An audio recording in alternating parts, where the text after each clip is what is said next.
commence avec la partie d'introduction. Déjà, je me présente, je m'appelle Bernard Feuillard, je travaille pour l'entreprise 4FEM en tant qu'ingénieur simulation. Je suis basé en Suisse, à Renan, à côté de Lausanne. Alors 4FEM, c'est une entreprise qui apporte des solutions pour la simulation numérique depuis plus de 35 ans. Donc pratiquement depuis le début de la simulation numérique, en tout cas à des fins industrielles. On est basé euh, dans plusieurs pays dans le monde, mais essentiellement en Allemagne, en Autriche, en Suisse et en France. Donc pour les pôles francophones, on a vraiment le pôle Suisse romande et le pôle France avec 4FEM Lyon qui sont très présents. On compte plusieurs centaines d'ingénieurs à travers le monde, donc plusieurs centaines d'experts, que ce soit dans des physiques particulières, que ce soit pour des industries particulières. Et nous sommes ce qu'on appelle un Elite Channel Partner d'ANSYS, donc un partenaire de chaîne, partenaire élite de ANSYS. Ça signifie quoi? Ça signifie qu'on distribue le logiciel ANSYS et qu'on accompagne nos clients dans la sélection et dans l'utilisation des outils ANSYS. Alors ANSYS, c'est quoi? C'est tout d'abord le logiciel que je vais vous présenter aujourd'hui. C'est aussi le nom de l'entreprise qui le développe, une entreprise américaine et qui n'est autre que le leader sur le marché. C'est-à-dire qu'actuellement, c'est ANSYS qui compte le plus grand nombre de licences et d'utilisateurs à la surface de la planète. Chez 4FEM, on distribue aussi un petit peu plus que les outils ANSYS. Ça peut être par exemple des extensions développées par 4FEM ou par d'autres partenaires qui vont aussi venir se greffer sur ANSYS. On va dire qu'ANSYS reste le produit principal. Et au-delà du produit, qui est donc le logiciel, la simulation, ça va au-delà du produit. C'est aussi tout l'accompagnement qui est autour. Et dans les services que l'on propose, il y a notamment les formations, de manière à pouvoir transmettre le savoir-faire, que ce soit pour une introduction au logiciel ou pour des études beaucoup plus avancées avec le logiciel ANSYS. Ça peut être des formations générales, des formations sur mesure. On réalise aussi des mandats de calcul. Donc si un jour vous n'avez pas les ressources, que ce soit en termes de licence ou en termes tout simplement temporels, ou que vous n'ayez pas les compétences, on peut réaliser les mandats de calcul pour vous. Et si jamais c'est des calculs qui sont amenés à revenir, on peut même le combiner avec une formation. L'idée, c'est que derrière, on vous transmette le process qu'on a mis en place, et comme ça, les autres fois, ce sera vous qui réaliserez ces calculs-là. Un troisième point qui est important, c'est ce qui est le support technique. Si vous êtes déjà équipé chez nous, je pense que vous connaissez. Sinon, à partir du moment où vous prenez les licences par le biais de 4FEM, vous avez accès à ce qu'on appelle le support technique. C'est-à-dire que vous avez accès à un numéro de téléphone, une adresse email qui vous permet de nous contacter si vous avez des problématiques sur, je sais pas, l'installation par exemple, ou alors vous voulez aborder de nouvelles problématiques avec la simulation, vous savez pas comment faire, bien, vous pouvez nous contacter. Donc on répond immédiatement ou dans les quelques heures qui suivent, du lundi au vendredi. Donc c'est vraiment l'idée qu'une fois que vous avez mis le pied dans la simulation, que vous soyez jamais bloqué, jamais isolé. Donc on sera là pour vous accompagner sur l'utilisation du logiciel. Et puis de manière générale, voilà, nous, notre vocation, c'est vraiment cette démocratisation de la simulation, l'accompagnement des clients euh, dans l'utilisation. Et donc, on vous aidera, si vous en avez besoin, à identifier les solutions qui correspondent le mieux à vos problématiques. Ça peut être le choix de solutions techniques sur les modules d'ANSYS à utiliser ou de solutions commerciales. On compte parmi nos clients de très grosses entreprises, de plusieurs milliers de personnes, avec des équipes dédiées à 100% à la simulation, comme des toutes petites entreprises, voire des indépendants, qui vont utiliser le logiciel plutôt de manière sporadique, un petit peu ou même beaucoup de conception et puis un petit peu de simulation derrière. Et donc chacun arrive à trouver ce dont il a besoin dans le portefeuille ANSYS. Il y a des solutions qui correspondent à tout le monde. Voilà un petit peu pour la présentation de qui nous sommes et, et de notre vocation, de ce que l'on souhaite faire. Et maintenant, je vais parler plus précisément de la simulation en soi. Dans la simulation, pourquoi est-ce qu'on simule? Alors, il y a plusieurs raisons à ça. Alors parfois, on n'a pas le choix quand on développe un nouveau produit, on est contraint par les normes de prouver la bonne tenue du produit. Donc les normes nous obligent à passer par la simulation. Donc dans ce cas-là, bon, ben, c'est assez évident. Un deuxième point qui est très important, c'est d'améliorer la performance du produit. En quoi est-ce que la simulation aide à cela? Pour 2 raisons principales. La première, c'est que la simulation, elle va vous permettre de mieux comprendre les phénomènes physiques qui sont en jeu, de par les résultats que vous allez obtenir par la simulation, mais aussi par la démarche que vous impose la simulation, à réfléchir à comment le système est contraint, aux propriétés matériaux, et cetera. Et quand on comprend mieux les phénomènes physiques qui sont en jeu, bien naturellement, on peut mieux contrôler les phénomènes physiques qui sont en jeu. C'est donc un vecteur d'innovation, la simulation.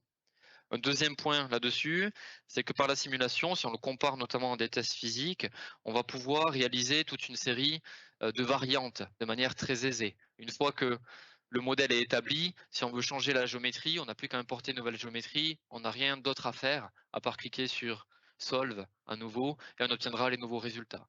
Donc on peut faire de nombreuses variantes et c'est ça qui va nous permettre d'avoir une stratégie d'optimisation sur les technologies qu'on a sélectionnées. Ça sera vecteur d'innovation et pour l'innovation en question, d'optimisation. Troisième point, c'est tout ce qui a trait à la qualité du système. Donc j'ai par là notamment en tête la robustesse.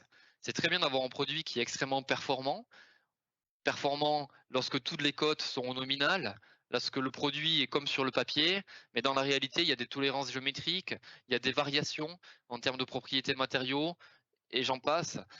Donc, ce qu'il faut, c'est que l'ensemble ou la quasi-totalité des produits fabriqués remplissent le cahier des charges. Et là, la simulation va vous aider. Notamment si vous voulez voir l'influence de tel ou tel paramètre, c'est assez difficile de le faire en fabrication. Si vous voulez voir l'influence d'un rayon géométrique, par exemple, vous pouvez refabriquer la pièce avec un autre rayon.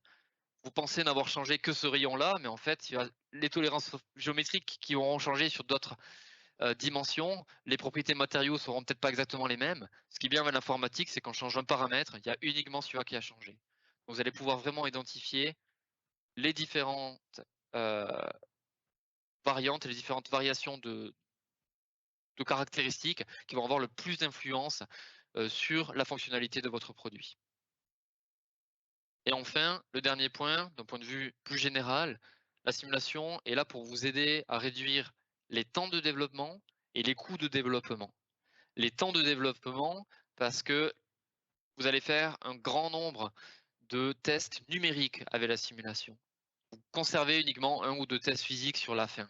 Et le fait de faire ces tests numériques, c'est quelque chose que vous pouvez programmer. Comme je disais, une fois que le modèle est fait, vous pouvez définir la réalisation de ces tests, les programmer, le lancer pour la nuit, pour le week-end, alors qu'un test physique, vous êtes dépendant de la disponibilité matière, de la disponibilité des machines, de la disponibilité du personnel.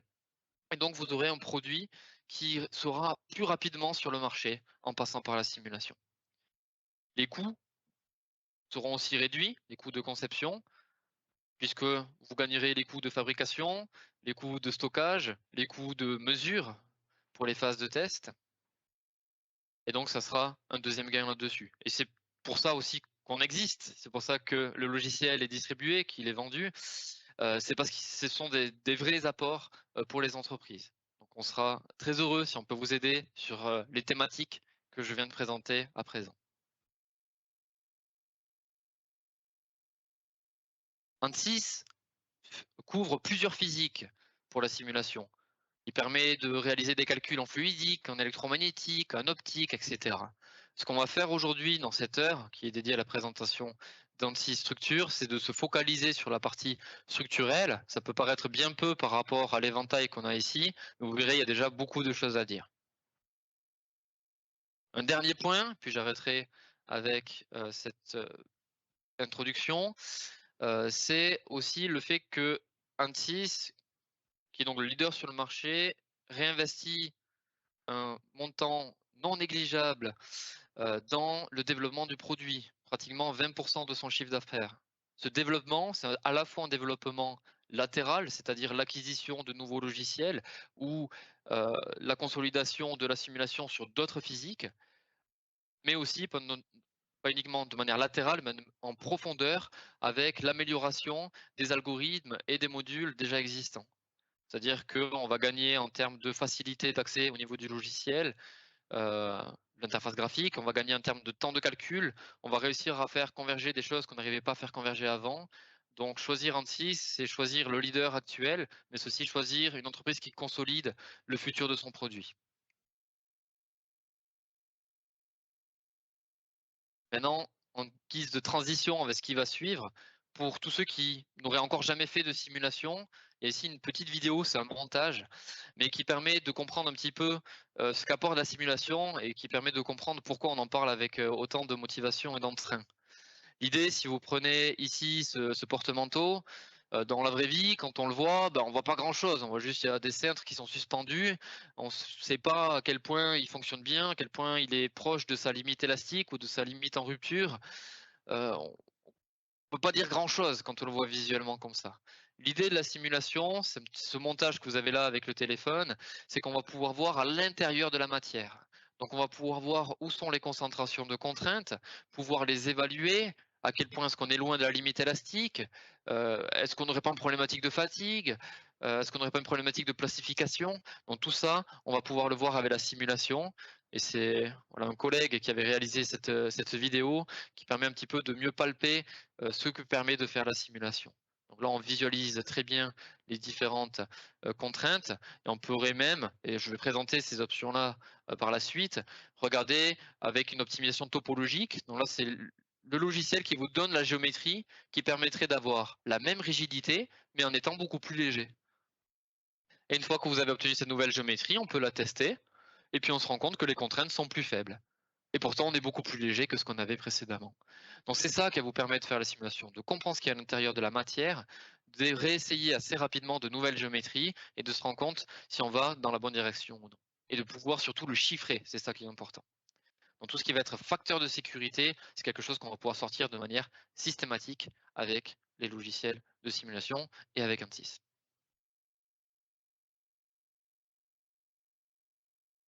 Voilà, je me lance donc sur le descriptif des différents cas d'application du logiciel ANSYS pour la partie structure. Ça sera un échantillon, hein, on peut faire beaucoup plus que ce que je vais montrer là, mais je vais quand même essayer de donner une vision aussi large que possible pour que tout le monde y trouve des problématiques lui correspondant. On va d'abord se focaliser sur de la statique pure, donc regarder des déformations lors d'un cas de charge. Ensuite, on va parler de dynamique linéaire avec notamment tout ce qui est vibratoire, et ensuite de dynamique non linéaire avec tout ce qui est étude de mécanismes ou étude de choc, de crash, de chute. On parlera aussi de fabrication additive et des outils qui sont dédiés à cette thématique-là. Et l'ensemble de ces 4 points ont pour commun 2 aspects. Le premier, c'est le fait de reposer sur des lois matériaux, donc j'évoquerai certaines lois matériaux, et ont pour commun aussi le fait de pouvoir être paramétrés. C'est-à-dire qu'on va pouvoir définir toute une série de paramètres et comme ça, le calcul pourra se relancer, évaluer les nouveaux résultats selon les différents inputs, et j'évoquerai aussi ce point-là. Enfin, pour ouvrir un petit peu plus la discussion, on regardera les couplages multiphysiques. Donc on verra qu'on peut faire de la statique couplée à d'autres physiques, à la thermique par exemple.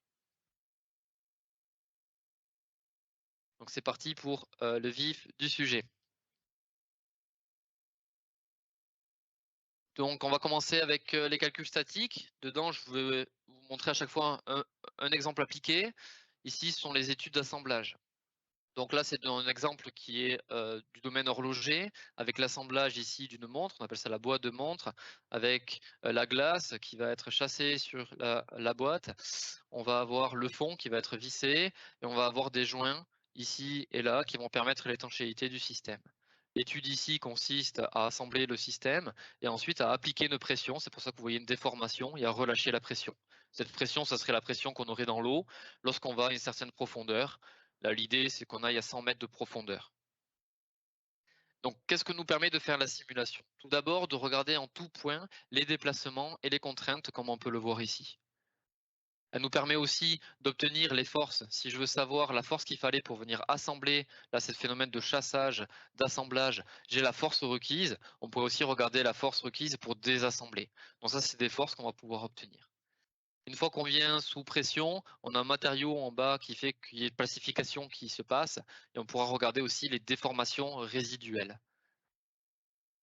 Donc vous voyez qu'avec la simulation, on a vraiment l'information en tout point, en 3D, à chacun des endroits de la pièce, par rapport à des tests physiques auxquels on aurait uniquement des informations là où on aurait mis les capteurs. Donc c'est un exemple pour vous indiquer ce qu'on peut faire avec les simulations. On peut le regarder d'un point de vue 2D axisymétrique avec une coupe. On peut le regarder d'un point de vue 3D auquel on a réalisé une petite coupe à l'intérieur. Donc tout ça, c'est les possibilités qu'offre le logiciel pour que ça soit plus aisé à visualiser les résultats ou alors plus aisé à calculer de manière rapide tout en ayant la qualité requise. Tant que j'ai cet exemple-là, je me permets aussi d'évoquer les études de juin qui reviennent assez régulièrement, dans les demandes que l'on a. Donc, au niveau, de la boîte, donc de la montre, on va pouvoir regarder les pressions de contact lorsque, on est sous l'eau. Donc si on a dit 100 mètres de profondeur, donc 100 mètres de profondeur, ça fait 10 bars, 10 bars, ça fait 1 mégapascal. Donc il faut qu'on assure 1 mégapascal en, pression de contact pour être sûr que l'eau ne peut pas pénétrer. Donc là, on voit qu'on arrive à 1,4, 1,5 mégapascal de pression de contact en plusieurs endroits. Donc ça nous permet de nous dire va être étanche et d'obtenir en plus un facteur de sécurité là-dessus. On a la possibilité de la même manière de regarder jusqu'où l'eau va pénétrer. Donc ça, c'est le graphe qu'on a ici. Là où c'est rouge, c'est là où on va retrouver nos 1 mégapascal, 10 bars, 100 mètres de profondeur en termes de pression d'eau. Et on voit qu'elle ne va pas pénétrer plus loin que ce point-là. Pourquoi? Parce qu'après, on a des pressions de contact qui sont plus élevées. Donc on a vraiment tout ce qu'il faut au niveau du logiciel pour pouvoir bien comprendre ce qui va se passer en termes d'étanchéité. Et si vous avez la vision en 3D, d'un point de vue temporel, on va progressivement en profondeur dans l'eau, et on va voir qu'avec la profondeur de l'eau, le joint est collé contre la rainure intérieure, et comme ça nous permet aussi de comprendre que comme il est collé sur la rainure intérieure à pousser, on va augmenter les pressions de contrainte, et les pressions de contact pardon, au niveau des zones de contact, et donc plus on est profond, plus on est étanche. Ça, c'est des phénomènes assez standards, voilà. Ce que j'ai montré ici sur une boîte, horlogère, sur une montre, on peut le faire sur tout type, de système. C'est pas uniquement des joints durs, on peut faire des joints durs, des joints souples, on peut faire des joints type O-ring, on peut faire des joints type, gasket comme ici, donc pour l'étanchéité entre 2 moitiés d'un carter. Heu, donc comme vous pouvez le voir ici sur ce composant-là, on a tous les modèles matériaux, j'en parlerai un petit peu plus tard, qui sont adaptés pour cela, et toutes les gestions de contact, les outils de gestion de contact et de pression interne qui sont disponibles pour gérer tout cela de manière assez standard. Tout ce que je viens de vous présenter jusqu'ici, à savoir l'exemple précédent ou celui-là ici, c'est des choses qu'on peut faire en étant complètement novice avec le logiciel. On peut l'intégrer, ces exemples-là, et on le fait très souvent, si on les demande, à un cours d'introduction au logiciel, heu, qui nous prendrait, heu, 4 jours, pour se mettre en place avec le logiciel ANSYS en statique. Donc on arrive à faire des choses qui peuvent paraître assez complexes en très peu de temps, et ensuite on est opérationnel.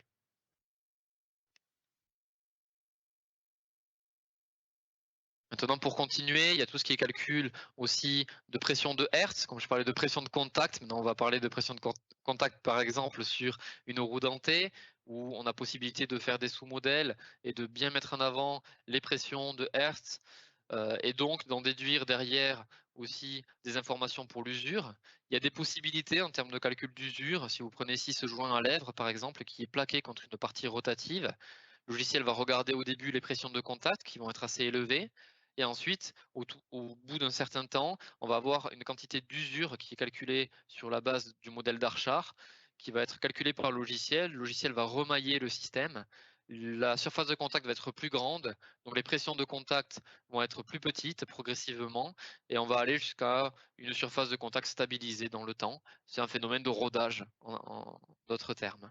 Donc il y a tous les outils en termes de loi d'usure, en termes de gestion euh, des pressions de contact, en termes de remaillage qui sont disponibles pour aborder ces sujets-là.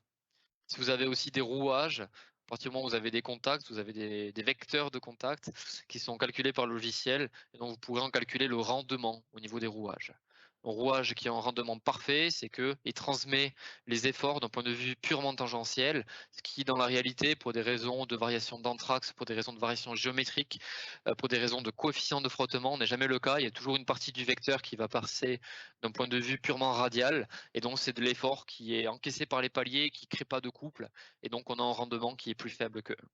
Donc ça, on peut l'évaluer de manière très rapide avec le logiciel. Autant les lois d'usure, j'essaie de montrer un petit peu aussi les complexités à chaque fois. Les lois d'usure, c'est un petit peu plus avancé pour les mettre en place. Tout ce qui est calcul de rendement, comme ça, c'est quelque chose qui est extrêmement simple à mettre en place. Les études de structure fine, oui, donc dès que vous avez des systèmes avec des tôles ou des profilés, comme on peut le voir en bas, il y a des outils qui sont dédiés à cela. C'est-à-dire que pour ceux qui connaissent un peu la simulation, on est obligé de mailler. Et quand on a des structures fines, pour avoir un bon résultat, on aurait envie de mettre beaucoup d'éléments dans l'épaisseur. Et ça fait des temps de calcul qui sont assez longs. Alors vous inquiétez pas, puisqu'il y a tous les outils qu'il faut pour éviter d'avoir à faire ça. Quand on va travailler sur des structures fines, on va générer ce qu'on appelle des éléments coques, ce sont des plans moyens. Et l'épaisseur va être prise en charge par des équations d'un point de vue analytique. Pareil pour le profilé, on va donner uniquement la fibre moyenne et ensuite on va lui attribuer une section et ce sont des algorithmes qui gèrent cet effet de section. On pourrait penser que c'est moins précis, en fait c'est l'inverse, on sera beaucoup plus précis parce que c'est basé sur des équations analytiques et on sera en plus beaucoup plus rapide. Donc quand on est très rapide et très précis, en général voilà, on dit jackpot, on a tout gagné là-dessus, il y a tous les outils qu'il faut sur 66 pour vous aider à passer d'une structure 3D à une structure avec des plans moyens ou avec un profilé, la ligne moyenne, de manière extrêmement rapide et extrêmement performante. Donc on est sur cette partie statique. Ce qu'on fait souvent derrière, une fois qu'on a identifié les contraintes, c'est de se poser la question, voilà, si on est en dessous de la limite élastique, est-ce qu'on n'aurait pas des problématiques de fatigue derrière? Donc pour la fatigue, il y a toute une série d'outils qui sont disponibles. Du plus simple, c'est uniquement du post-processing. On va dire, voilà, on a des valeurs de contraintes. Il suffit de renseigner la courbe dite de Wöhler ou la courbe SN, selon comment vous l'appelez, qui dit le nombre de cycles à la contrainte maximale possible. Et le logiciel, à partir des résultats de contrainte, vous donne le nombre de cycles en chacun des points de votre structure. Jusqu'à des choses plus complexes où on peut supposer ici des fissures déjà de base et regarder comment elles se propagent dans le système lors de la sollicitation, comme vous pouvez le voir dans cette vidéo-là. Donc il y a plein d'options qui sont disponibles pour réaliser ces calculs de propagation de fissures. Tout ce qui est assemblage vissé, c'est aussi des problématiques qui reviennent régulièrement. Il y a plein de possibilités de traiter les assemblages vissés, de choses très simples et très rapides, en étant assez précises sur la base d'éléments poutres, ou carrément des géométries vraiment 3D où on voit la vis en entier. On va pouvoir les précontraindre, hein, comme vous pouvez le voir sur le système ici. Regardez comment ça va se passer au niveau de notre système lors de la précontrainte. Et au-delà de ça, on a la possibilité eh bien, d'intégrer plus de complexité avec des effets de tassement, des effets de filetage, notamment avec une extension qui réutilise la norme VDI 2230 et qui permet, entre autres, de calculer des coefficients de sécurité, par exemple pour le risque de dévissage. Donc, si vous avez des problèmes de dévissage, c'est une petite extension qui va juste regarder les pressions de contact, les intégrer et donc vous donner un risque de dévissage par rapport à ces pressions de contact. Donc il y a extrêmement, il y a un éventail assez large au niveau des études qu'on peut réaliser sur les assemblages vissés. Si vous ne travaillez pas avec des vis, vous travaillez avec des assemblages soudés, eh bien les mêmes choses sont valides. On va ici mettre en place la géométrie sans les cordons de soudure et le logiciel nous propose de renseigner pour chacune des arêtes les caractéristiques qui correspondent à notre cordon de soudure, selon par exemple la directive FKM. Il y a d'autres possibilités d'étudier les cordons de soudure. On peut aussi redessiner le cordon de soudure par soi-même. C'est pas la seule méthode, mais en tout cas, il y a des méthodes qui sont extrêmement faciles pour la mise en place, tout en ayant des résultats qui sont extrêmement précis, très complexes, dans le sens où ils prennent en compte beaucoup d'inputs, si on le souhaite, pour pouvoir s'aligner sur des directives ou des normes. Tout ce qui est étude de flambage, donc lorsque vous avez une structure qui risque de flamber, il y a plusieurs choses qu'on peut faire dessus. Tout d'abord, il y a une étude de détermination des modes de flambage et des coefficients de flambage associés. C'est-à-dire qu'on va vous donner la force à partir duquel la structure va commencer à flamber. Ça, c'est des choses qui sont extrêmement simples, hein, les études de flambage de ce type-là, pour calculer les modes de flambage. Ça prend quelques secondes à calculer, hein. Euh, la boîte que j'avais montrée horlogère au début, c'était 1 minute de calcul. Ça sera quelques secondes. Donc il y a beaucoup de choses que je suis en train de montrer là qui sont extrêmement simples à mettre en place. Faut pas imaginer que c'est des choses ultra complexes à chaque fois. Si on le souhaite, on peut aussi simuler le comportement pendant la phase de flambage. Là, par contre, il y a des choses un petit peu plus longues à mettre en place, un petit peu plus complexes. Mais en général, on souhaite les éviter, ces phénomènes-là, donc on n'a même pas besoin d'aller jusqu'à ce point-là. Alors je vois dans les questions que j'obtiens, on me demande si ce que je montre c'est du Ansys APDL ou du Workbench. Je ne sais pas à quoi ça faisait référence. Donc faut pas hésiter à me dire le point auquel vous faisiez référence. Tout ce que j'ai présenté ici, c'est sur la base d'une intégration graphique que je veux présenter un petit peu plus tard. Il y a peut-être une ou deux options uniquement qui nécessitaient de rajouter un petit peu de script derrière, mais c'est très rare quand on a besoin de le faire. L'essentiel des options sont complètement intégrées d'un point de vue graphique. Je vais vous montrer ça juste après. Donc on a parlé ici de flambage, maintenant on va parler de fluage. Le fluage, c'est quoi? C'est la relaxation des contraintes dans le temps. Je vous donne un exemple. Ici, vous prenez une pièce qui était justement pour déterminer les lois de fluage sur lesquelles on a imposé un déplacement. Eh bien, il nous fallait une certaine force pour imposer ce déplacement, cette flèche, au début. Et ensuite, quand on regarde 1 mois, 2 mois, 3 mois, jusqu'à 6 mois plus tard, on se rend compte qu'il faut une force beaucoup plus faible pour imposer la même flèche. C'est-à-dire qu'il y a un phénomène de relâchement au niveau de la matière. Et si jamais on a des effets thermiques, de la température, ce relâchement est d'autant plus grand. On peut le voir de manière inverse. Si vous appliquez une force à un système, il va y avoir une flèche que vous allez obtenir.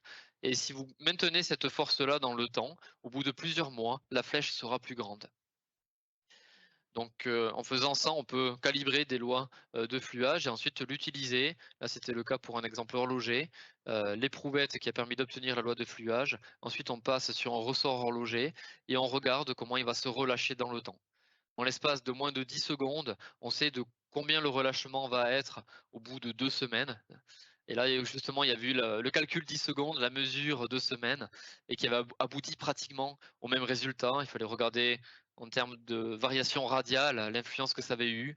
Puis une méthode avait donné 2,8 degrés, l'autre méthode avait donné 3,2 degrés. Donc on arrive à avoir des choses qui, dans des phénomènes assez complexes, restent relativement précises et extrêmement rapides du coup de mise en place une fois qu'on a la bonne courbe. Ce phénomène de fluage, j'ai parlé beaucoup d'étanchéité au début, eh bien, il est notamment important pour l'étanchéité.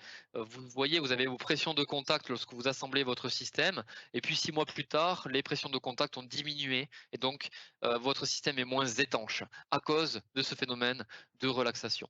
Et donc on a possibilité d'intégrer ça aussi au niveau de joints d'étanchéité, par exemple ici sur des éléments gasquettes qui sont avec des lois de fluage par-dessus.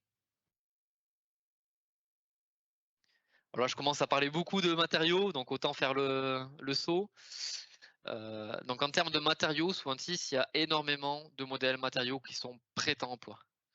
Vous en avez ici une liste, on peut parler d'hyperélasticité, de fluage, de plasticité, de viscoélasticité, de matériaux pour la géomécanique, des matériaux à mémoire de forme. Donc il y a vraiment un spectre très large au niveau des modèles matériaux. Donc en principe, il n'y a pas d'inquiétude à avoir au niveau du potentiel d'Ansys de ce point de vue-là. Ce qui pose souvent souci, c'est plus d'avoir les valeurs pour remplir les modèles en question. Alors justement, au niveau de ces valeurs-là, comment est-ce qu'on peut les obtenir? Soit vous vous les avez de votre fournisseur, vous les avez de sites web qui en donnent, ou alors il y a aussi des bases de données qui sont distribuées par le bill 6. Certaines de manière systématique, d'autres il faut en faire la demande. Je pense notamment à la base de données ANSYS Granta, qui comprend de nombreux matériaux avec de nombreuses sources sur lesquelles vous aurez vraiment une vue d'ensemble en termes de propriétés matériaux. Donc ANSYS Granta, c'est pas uniquement pour le contenu de la base de données, mais c'est aussi au niveau de la gestion base de données du terme. Donc, qu'est-ce qu'on peut faire avec ANSYS Granta si vous avez un besoin, par exemple, d'avoir telle rigidité du matériau et par exemple le prix qui est peu élevé, vous pouvez faire un graphe où vous regardez, vous positionnez tous les matériaux disponibles sur la base de données et vous pouvez choisir celui qui correspond le plus à votre besoin. Ou ici, ce qui avait été fait, c'est quelque chose qui est rigide, mais qui pour autant va avoir par exemple une limite élastique qui est élevée. Donc vous allez pouvoir choisir à partir de cette vue d'ensemble le matériau qui correspond le plus à votre besoin.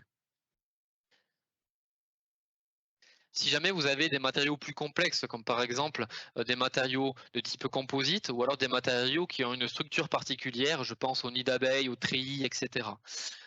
Eh bien, soit vous pourriez effectivement mettre la géométrie complexe dans le modèle, ou alors tout simplement passer par des petits modules supplémentaires ici que vous allez rajouter dans votre Workbench qui vont vous permettre d'avoir des propriétés équivalentes et d'avoir un calcul beaucoup plus performant. Je vous donne un exemple. Si vous avez un nid d'abeille, vous pouvez redessiner le nid d'abeille dans ce bloc Material Designer, et c'est ce bloc-là qui va calculer tout seul les propriétés équivalentes, par exemple le module de Young, direction X, direction Y, direction Z.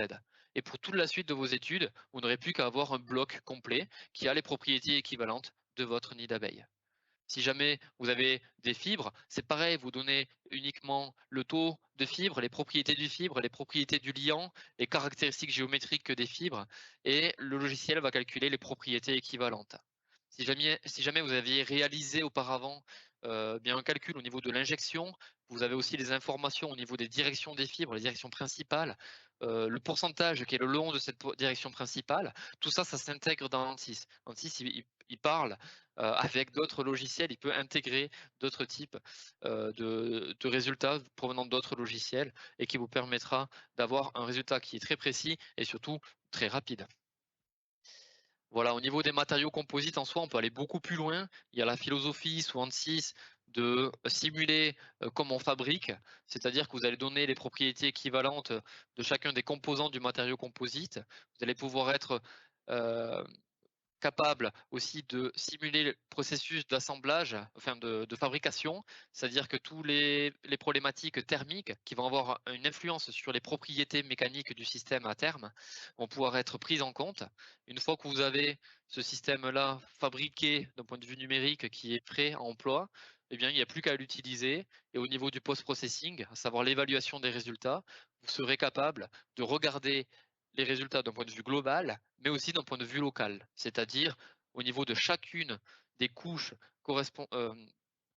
constituant votre matériau composite, vous aurez les propriétés euh, de contraintes, d'élongation plastique, tout ce qui peut vous intéresser. Et de regarder quelle couche serait la couche critique, par exemple, selon le cas de charge. Donc toujours cette idée de pouvoir voir à travers la matière et de monter en complexité.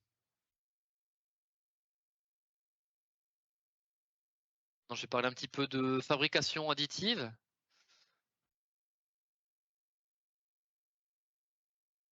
Ensuite, on ira sur la dynamique. Je vois dans les questions qu'on parle d'emboutissage. Je vais en parler un petit peu plus tard.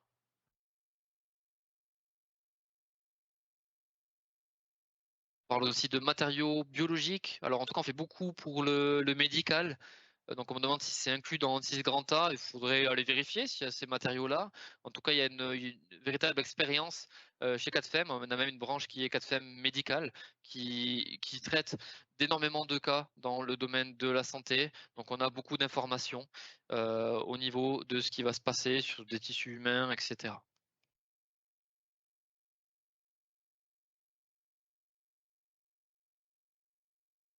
Si jamais il y a des phénomènes thermiques à mettre en place qui peuvent être complexes aussi pour la fabrication. Il y a toujours des possibilités de s'en sortir sur des choses très complexes. Ici, on est en train de me poser des questions sur des traitements de matière, sur la forme à chaud. Donc je vous incite à peut-être nous recontacter là-dessus, puis on regardera ensemble les différentes solutions qui sont possibles. Donc, j'ai fait le tour des questions. Je continue avec la fabrication additive. Donc au niveau de la fabrication additive, je vais plutôt le montrer d'un point de vue workflow avec les différents points qui peuvent être intéressants pour vous.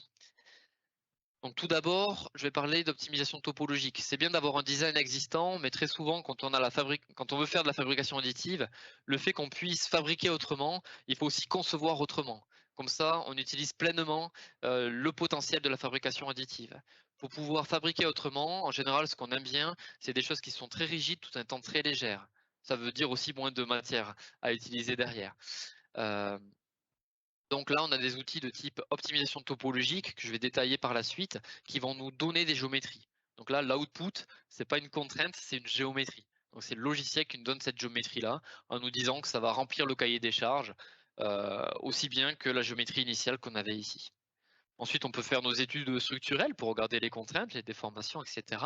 Et si vraiment on est satisfait de cette géométrie, on n'a plus qu'à la fabriquer tout d'abord d'un point de vue numérique pour pouvoir anticiper toutes les problématiques qu'on aura à la fabrication. Les problématiques structurelles, les problématiques thermiques. Et après, il n'y a plus qu'à passer à la vraie vie avec la fabrication réelle. Alors, je vais montrer deux exemples. Ici, c'est sur un décapsuleur. Donc nous, on connaît les surfaces qui vont être fonctionnelles, qu'il faudra conserver. Et ensuite, c'est au logiciel de nous dire comment les relier entre elles. Donc ça, c'est l'optimisation topologique.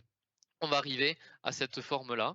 Donc le logiciel nous dit que qu'on peut maximiser la rigidité tout en minimisant la masse avec la géométrie donnée ici. Après, on fait l'analyse statique, on vérifie qu'il n'y a pas de souci en termes de contraintes, on n'aura pas de casse sur la géométrie qui nous a été donnée par le logiciel. Et là, on va simuler le phénomène, le processus de fabrication additive. Et une fois qu'on est satisfait, il n'y a plus qu'à l'utiliser. Donc là, vous avez un autre exemple avec une patte de robot qu'on voulait le plus léger possible. Donc ça, c'était la géométrie existante. On va partir d'un bloc plus gros, comme ça le logiciel a plus de liberté pour creuser à l'intérieur de la matière par l'optimisation topologique. On définit les cas de charge. Le logiciel identifie les éléments qui contribuent le plus, qui sont le plus sollicités par ce cas de charge, et il va enlever les autres. Et c'est comme ça qu'il arrive à un système qui est très rigide tout en étant très léger. Et c'est ça que fait l'optimisation topologique. Elle nous fournit ensuite une géométrie de type STL et on a tous les outils qu'il faut pour pouvoir le reconvertir en outil CAD derrière. La partie fabrication additive, je vous dis, on peut la simuler. Maintenant, je vais expliquer pourquoi on la simule, ce que ça apporte. Eh bien, si vous voulez, par exemple, fabriquer une géométrie qui est purement cylindrique, si vous demandez à l'outil de fabrication de fabriquer quelque chose de cylindrique, vous allez obtenir quelque chose qui va être bombé à la fin. Pourquoi? Parce qu'il va y avoir des phénomènes thermiques lors du processus de fabrication et c'est pour ça que vous allez vous retrouver avec quelque chose de bombé. Donc l'idée de la simulation, c'est d'anticiper ces phénomènes-là. Si vous voyez que ça va bomber, eh bien vous allez proposer une géométrie initiale qui va être creusée comme ici et ensuite pour pouvoir compenser les effets thermiques et à terme avoir quelque chose de purement cylindrique. Une fois que ça fonctionne avec la simulation, alors vous pouvez passer à la pratique. Avec la simulation, vous allez pouvoir aussi anticiper d'autres problématiques, comme notamment à cause de ces effets thermiques ou à cause de la masse, d'un point de vue structurel, il peut arriver que vous allez avoir une rupture, notamment au niveau des supports. Et donc tout ça, vous allez pouvoir l'anticiper, définir des supports un petit peu différents pour votre fabrication. Donc toujours cette idée de gagner du temps, de s'affranchir du matériau, d'économiser de la matière et de pouvoir générer des itérations d'un point de vue le plus rapide possible.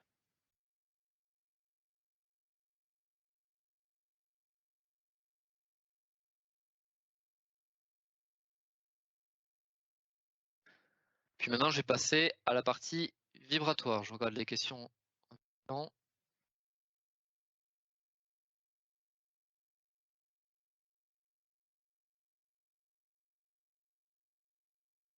À certaines questions, je vais y répondre par la suite. Alors, je préfère continuer, j'en reprendrai certaines sur la fin de la présentation. Donc en termes de dynamique vibratoire, qu'est-ce qu'on peut faire là-dessus? Alors tout d'abord, comprendre en termes de vibratoire ce qui se passe, donc des analyses standards de modes propres. Donc c'est quoi les modes propres, les fréquences propres? Eh bien, c'est les fréquences qui vont exciter un système. On peut regarder la fréquence et le mode associé, par exemple ici une translation sur ici en palier flexible et là une rotation. Ensuite, on peut ensuite se dire, voilà, il va y avoir une amplitude quasi infinie s'il n'y a pas d'amortissement lorsqu'on excite à cette fréquence donnée, mais que se passe-t-il si on est entre deux fréquences propres? Alors pour cela, on peut réaliser des études dites harmoniques.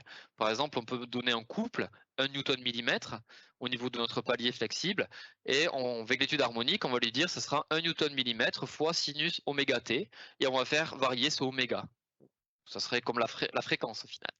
Donc à telle fréquence, on va avoir des amplitudes quasi infinies, soit, mais entre deux fréquences propres, on va regarder quelles vont être les valeurs d'amplitude de notre système. Ça, ce sont des calculs qui prennent uniquement quelques secondes à calculer, c'est extrêmement rapide. Ce que je viens de présenter là, on peut le faire aussi pour du sismique, on peut le faire aussi ce qu'on appelle du random vibration, si jamais vous avez des transports avec des spectres d'excitation aléatoires, eh bien on peut le prendre en compte. Enfin, il y a tout ce qu'analyse transitoire, c'est-à-dire, voilà, on va donner notre courbe, on va rester peut-être cette idée de 1 newton millimètre sinus oméga t avec le oméga, on va prendre une fréquence, on va exciter notre système exactement à la fréquence propre. Eh bien, soit on peut faire une étude transitoire linéaire, c'est-à-dire que le résultat sera eh bien, une combinaison linéaire des modes propres calculés précédemment, pour ceux à qui ça parle. Donc l'idée, c'est que tout est intégré dans l'outil ANSYS. Il n'y a pas besoin de passer par des scripts particuliers pour faire ça. C'est uniquement quelques clics pour mettre ça en place. C'est extrêmement simple. C'est pour ça que je le précise. Et si jamais on veut prendre en compte des non-linéarités, à savoir un changement de rigidité du système lors de la déformation, alors il nous suffit juste de dire qu'on veut s'affranchir de la base modale et de faire des calculs très avancés non linéaires. Typiquement ici, si j'excite à une fréquence propre, eh bien, je vais avoir des amplitudes de plus en plus grandes. Comme les amplitudes sont plus grandes, la rigidité va changer. Comme la rigidité va changer, la fréquence propre va changer aussi et va s'écarter de la fréquence d'excitation.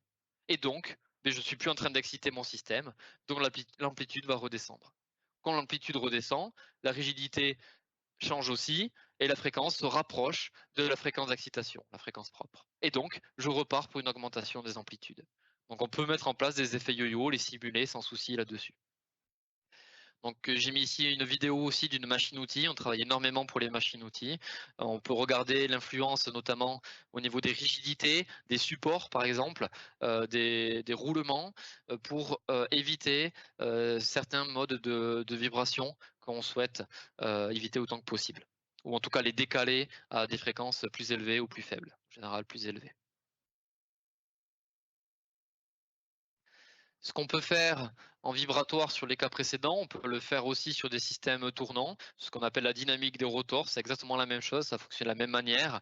Le diagramme de Campbell et l'identification des vitesses critiques, qui est équivalent à l'analyse modale précédente. L'analyse harmonique, il y a un déséquilibre au niveau du rotor, quelle va être l'amplitude de déformation du rotor. L'analyse transitoire, qu'est-ce qui va se passer dans les phases de démarrage et d'arrêt. Et bien sûr, regarder les influences des rigidités, des amortissements, des paliers, des fondations. Donc exactement les mêmes problématiques que précédemment, mais sur un système tournant. On peut même aller plus loin avec des couplages entre eh bien, la partie hydraulique, enfin c'est pas hydraulique ici, c'est de l'huile, donc hydrodynamique, pardon. Donc au niveau de caractéristiques du film d'huile par rapport aux charges en question. Donc là, c'est vraiment un couplage et il y a des outils qui permettent de faire ça de manière extrêmement rapide. Donc vous pouvez calculer comme ça la capacité de charge de votre palier hydrodynamique, regarder les amortissements, les rigidités, les déformations du palier. Lorsqu'on a un système qui vibre, eh bien cette vibration-là, elle va se retranscrire sous la forme de bruit, sous la forme d'usure souvent.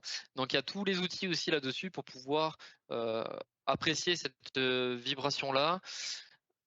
Donc soit en simulant le système complet avec la transmission par courroie, ou tout simplement par rouage, et de regarder avec la flexibilité du système en tout point, il suffit de poser des capteurs numériques, comment la vibration va être avec les fréquences qui correspondent, avec les amplitudes qui correspondent à notre système.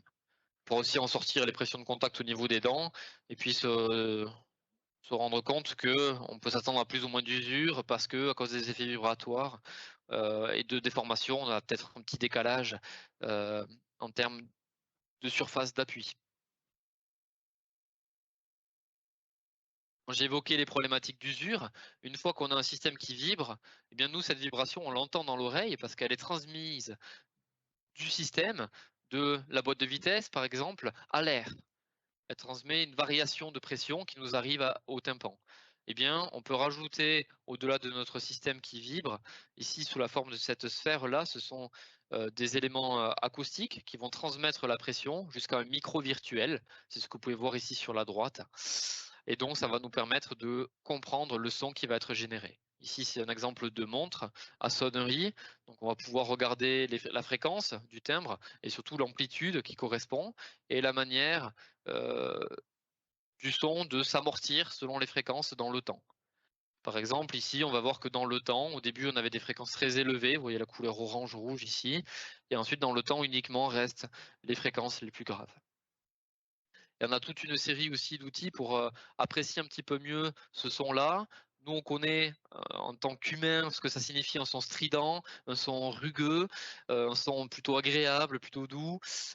Et en fait, on peut apprendre au logiciel à identifier ces caractéristiques-là. On appelle ça des outils psychoacoustiques.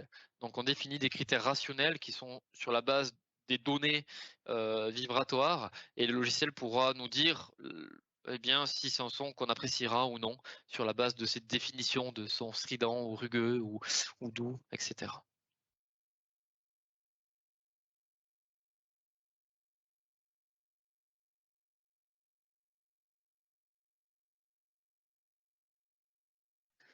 Alors, maintenant, je vais passer sur la partie dynamique, donc dynamique non linéaire. On va parler là d'abord de calcul de chute, de choc. Donc vous en avez ici toute une série. L'idée du logiciel, c'est que ces chocs-là, ils se passent en très peu de temps.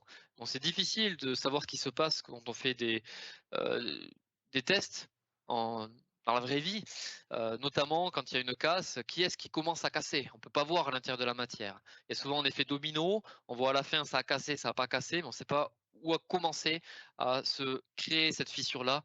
On voit juste la fissure qui a propagé. Donc l'idée avec la simulation, c'est qu'on peut ralentir, on peut regarder ce qui se passe dedans, on peut enlever des pièces, on va avoir les résultats tout le long du calcul et on va pouvoir bien comprendre quelles sont les composantes les plus critiques et réaliser derrière des variantes. Sur un système comme par exemple la visseuse, il n'y a pas besoin de générer un nouveau moule, de fabriquer à nouveau une nouvelle géométrie. On peut tester autant de géométrie qu'on le souhaite. On s'affranchit complètement des problématiques de fabrication. Au niveau de notre cycliste ici, ce qui nous intéresse, c'est pas vraiment si le casque va casser ou pas, ou s'il se déforme beaucoup, c'est l'accélération perçue par le cycliste. Donc on pourrait mettre un petit capteur et regarder l'accélération perçue par le crâne du cycliste. J'ai pas encore montré le logiciel M6, donc là ici on a un petit exemple avec la voiture. Moi j'en ai préparé un autre en fin de semaine dernière. Alors pour ceux qui connaissent pas M6, ça correspond à quoi? On va avoir ici ce qu'on appelle un workbench. Donc workbench, c'est notre plan de travail, si je traduis littéralement. C'est notre établi numérique. Là j'ai ma boîte à outils et puis je peux mettre tous mes outils comme requis, comme désiré. Si je veux faire une analyse structure statique, je mets un petit bloc là. Et puis, on va me demander les matériaux, on va me demander la géométrie, je ferai clic droit, importer une géométrie, j'irai chercher ma géométrie quelque part. Et ensuite, je ferai un double clic sur modèle et je travaillerai sur mon modèle. J'en ai un ici, où par exemple, j'ai plusieurs matériaux. Si je clique sur le modèle Generic Data, je vais voir des propriétés au niveau du bois, je vais voir des propriétés au niveau de l'acier. Et maintenant, je vais ouvrir ce modèle-là, que j'ai déjà ouvert d'ailleurs. Et là, il s'agit c'est dans la thématique de cette fin d'année, quelque chose un petit peu léger, après toutes les informations que je viens de donner, de deux traîneaux du Père Noël. Et l'idée, c'est de faire un crash test contre un mur et de regarder lequel des deux traîneaux est le plus sécurisant pour le Père Noël. Donc là où j'ai travaillé, c'est au niveau de ces skis, au niveau de la forme. Ce sont 2 formes qu'on va retrouver. Vous pouvez regarder, autour de vous, sur les dessins, sur les cahiers d'enfants, sur les ronds-points. C'est 2 géométries qu'on retrouve assez souvent. Puis la question, c'est quelle est l'accélération ressentie, par le Père Noël, lors de ce calcul de choc? Donc on maille avec des plans moyens, et ensuite on définit notre cas de charge avec une vitesse et puis il n'y a plus qu'à regarder ce qui se passe et à regarder les contraintes et on pourra regarder les accélérations.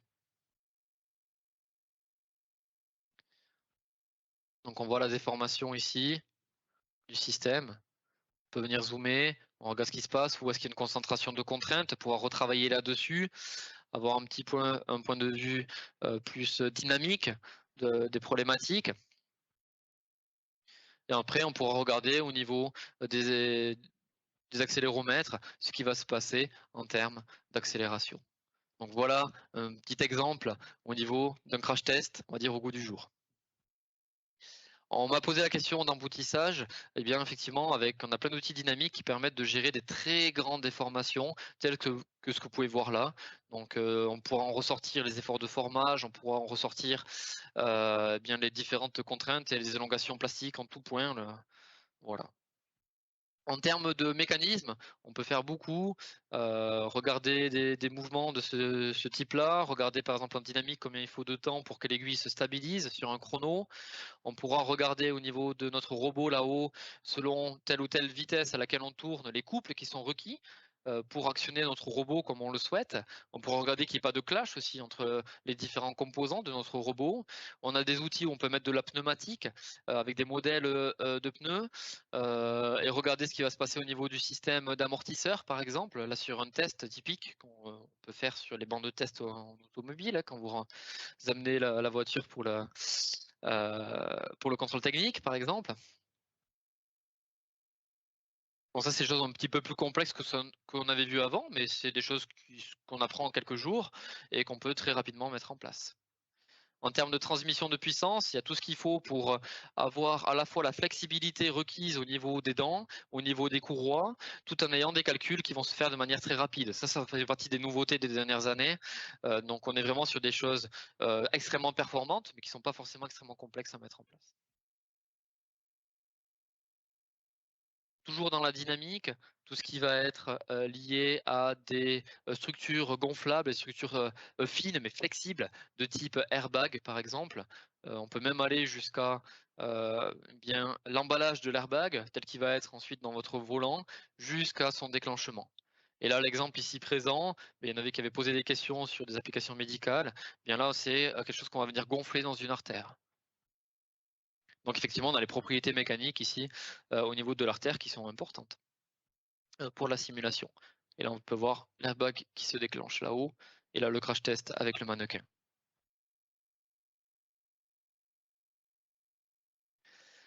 Interaction fluide, structure, donc ça peut être une canette de soda qu'on vient écraser. Ici, c'est un exemple plus avancé avec, un passage à gué d'une voiture qui va générer donc, un transfert de force sur le fluide et le fluide qui va générer un transfert de force sur, le véhicule.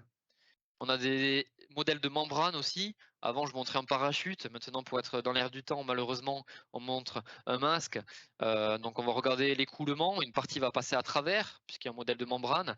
Une partie qui va passer bien entre le masque et le nez. Le masque qui va bouger un petit peu lors de l'éternuement aussi. Donc, tout ça, c'est des choses qu'on va pouvoir simuler. Si jamais vous avez, des problématiques avec, ça peut être par exemple du pharmaceutique avec des pilules que lors de la chaîne de fabrication, ou pour, tout simplement, des choses liées à l'agroalimentaire, eh bien on va pouvoir simuler tous les processus, bien de fabrication, regarder la perte au niveau des tapis roulants par exemple, regarder, le taux de compression au niveau de fibres, comme ce qu'on va avoir ici sur la vidéo. On a aussi, possibilité de pouvoir scinder des particules comme ça lorsqu'elles sont sujettes à une pression donnée, regarder les contraintes au niveau des roues, regarder ce qui va se passer au niveau ici de notre, dans la partie mélange de notre système avec les vitesses, les densités, etc. Donc on a vraiment une vue d'ensemble pour des systèmes qui sont multiparticulaires.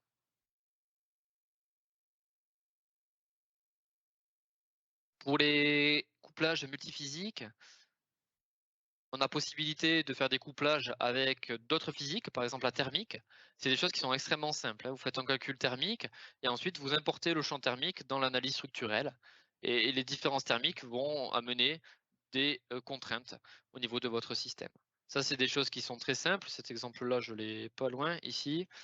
On fait une analyse thermique et après on crée juste un petit lien comme ça, un petit spaghetti entre solution et setup et c'est comme ça qu'on a importé nos résultats purement thermiques dans notre modèle au niveau de notre couvercle de Carter.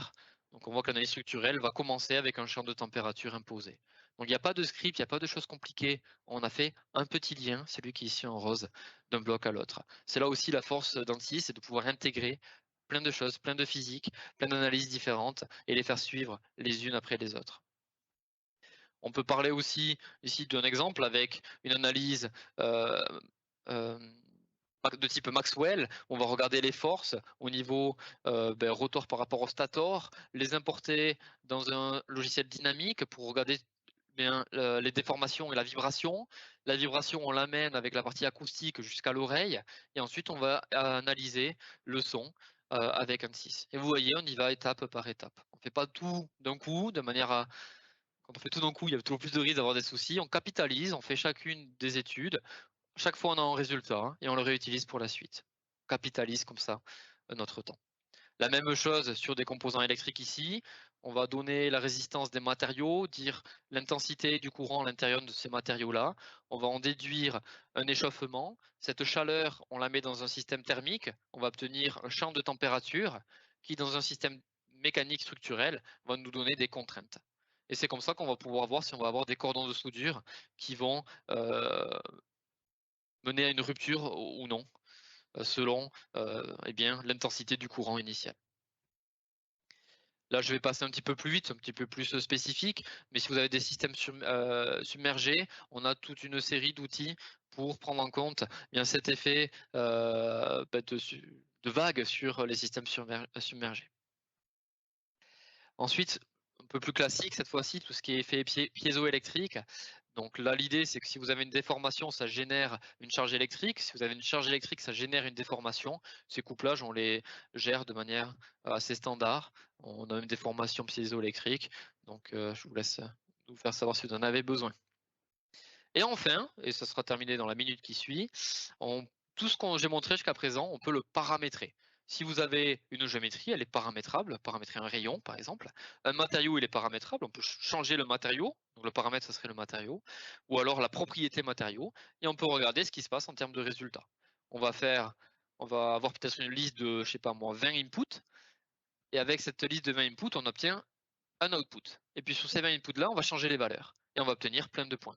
Donc, le logiciel, il peut générer pour nous ce qu'on appelle un plan d'expérience, donc toutes ces différentes valeurs à calculer, c'est le logiciel qui nous les détermine. On obtient les résultats qui correspondent. On peut venir mettre des surfaces de réponse qui vont interpoler ces résultats-là, ce qui va nous aider à mieux comprendre les sensibilités. Par exemple, dans ce graphe ici, on va se rendre compte que l'input numéro 1 a une influence très grande sur l'output en question, alors que l'input numéro 10 a une influence plus petite. Vous voyez, la colonne est plus petite que celle-là.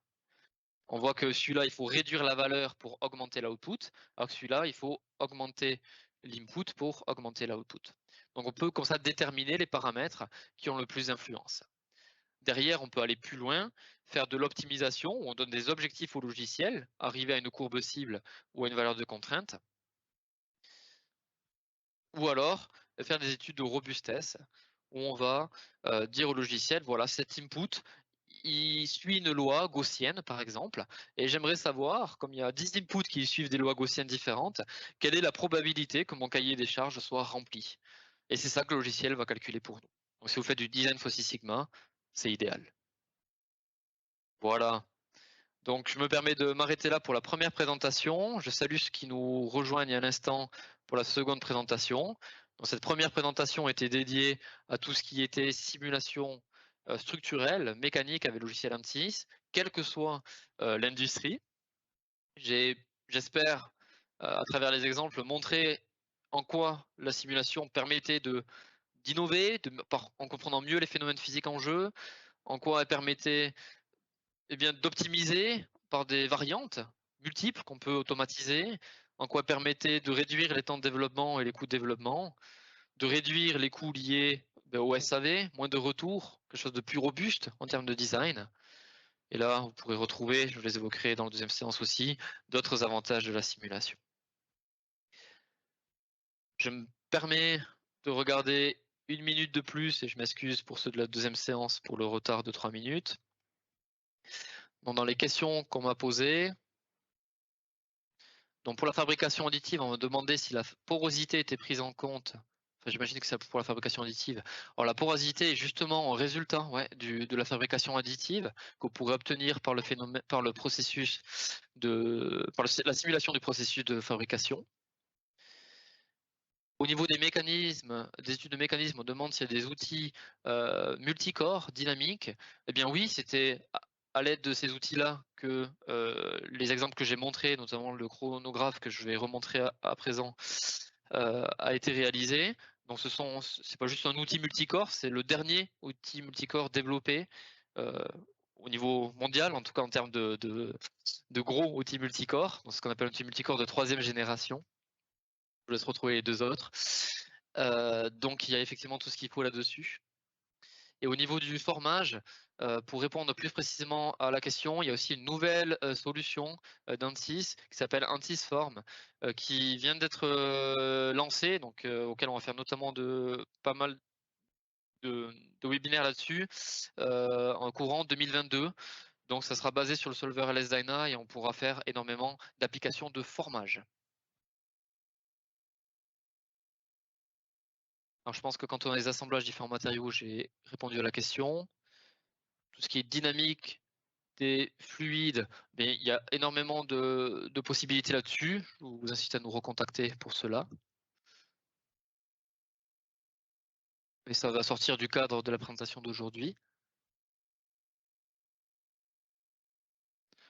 Et après, pour tous ceux qui veulent réutiliser les bases modales, il y a possibilité d'exporter ou d'importer la rigidité, les matrices qui vont contribuer à l'analyse.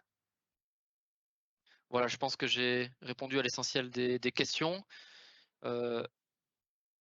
Et je vous incite à nous recontacter de manière directe si vous avez des questions plus spécifiques, que ce soit sur les questions techniques ou commerciales sur les solutions qui correspondent à vos problématiques.